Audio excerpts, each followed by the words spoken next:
Thrissur പഴയന്നൂരിൽ jewellery അടച്ചുകൊണ്ടിരിക്കെ മോഷണം. Helmet ധരിച്ചെത്തിയ മോഷ്ടാവ് ഒരു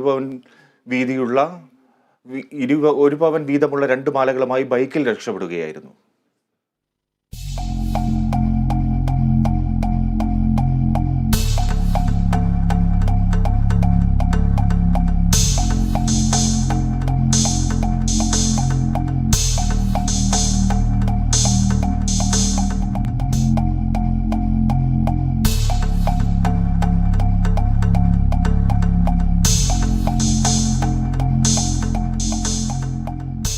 ചൊവ്വാഴ്ച രാത്രിയാണ് തൃശൂർ പഴയന്നൂർ ദീപ ജ്വല്ലറിയിൽ മോഷണം നടന്നത്. ജ്വല്ലറി അടയ്ക്കുന്നതിനായി ജീവനക്കാർ ആഭരണങ്ങൾ എടുത്തുവെക്കുമ്പോഴായിരുന്നു മോഷണം.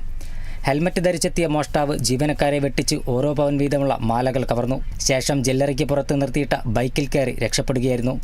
ജീവനക്കാർ ബഹളം വച്ച് ഇവരുടെ പിറകെ ഓടിയെങ്കിലും പിടികൂടാനായില്ല. ഹെൽമറ്റ് വെച്ച മോഷ്ടാവിൻ്റെ ദൃശ്യം CCTVയിൽ പതിഞ്ഞിട്ടുണ്ട്. സംഭവത്തിൽ പഴയന്നൂർ പോലീസ് അന്വേഷണം ആരംഭിച്ചു. ദിവസങ്ങൾക്ക് മുമ്പ് ഒറ്റപ്പാലത്തെ പാറക്കൽ ജ്വല്ലറിയിലും സമാനമായ മോഷണം നടന്നിരുന്നു. മോഷ്ടിച്ച വാഹനം ഉപയോഗിച്ചാണ് അന്ന് മോഷണം നടത്തിയതെന്ന് പോലീസ് കണ്ടെത്തിയിരുന്നു. Kerala vision news, Thrissur.